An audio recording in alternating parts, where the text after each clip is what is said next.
கிருஷ்ணகிரி மாவட்டம் தேன்கனிக்கோட்டை அருகே 8 வயது சிறுமியை புதருக்குள் தூக்கி சென்று பாலியல் துன்புறுத்தலுக்கு உள்ளாக்கிய சம்பவம் அதிர்ச்சியை ஏற்படுத்தியுள்ளது. இதுகுறித்த கூடுதல் விவரங்களை எமது செய்தியாளர் சத்யா வழங்க கேட்கலாம். வணக்கம் சத்யா, இதுகுறித்த மேலும் கூடுதல் விவரங்கள். வணக்கம்.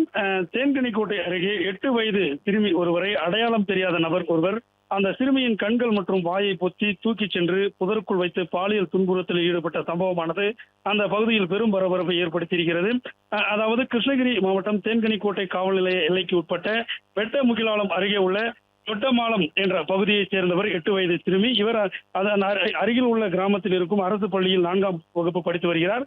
இவர் நேற்று மாலை பள்ளி முடித்து சுமார் 5 மணி அளவில் தனது வீட்டிற்கு நடந்து சென்று கொண்டிருந்தார். அப்பொழுது நடுவன்போடு என்ற கிராமத்தின் அருகே தனியாக நடந்து சென்று கொண்டிருந்த அந்த சிறுமியை மர்ம நபர் ஒருவர் கண் மற்றும் வாயை பொத்தி புதருக்குள் தூக்கிச் சென்று சிறுமியிடம் பாலியல் அத்துமீறலில் ஈடுபட்டுள்ளார். பின்னர் அந்த சிறுமியை அங்கேயே விட்டுவிட்டு அந்த மர்ம நபர் தப்பிச் சென்றுள்ளார்.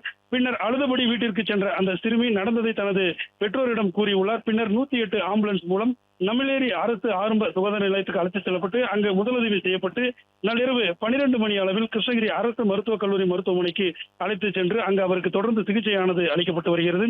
பின்னர் சிறுமியின் பெற்றோரிடம் புகாரை பெற்ற தேன்கனிக்கோட்டை அனைத்து மகளிர் காவல் நிலைய போலீசார் போக்சோ சட்டத்தின் கீழ் வழக்கு பதிவு செய்து சிறுமியிடம் அத்துமீறிய நபர் யார், எந்த ஊரை சேர்ந்தவர் என்பது குறித்து தொடர்ந்து விசாரணை மேற்கொண்டு வரும் நிலையில் பள்ளி முடித்து வீட்டிற்கு நடந்து சென்ற 8 வயது சிறுமியை கண்கள் மற்றும் வாயை பொத்தி தூக்கி சென்று பாலியல் அத்துமீறலில் ஈடுபட்ட சம்பவமானது பெரும் பரபரப்பை ஏற்படுத்தியிருக்கிறது.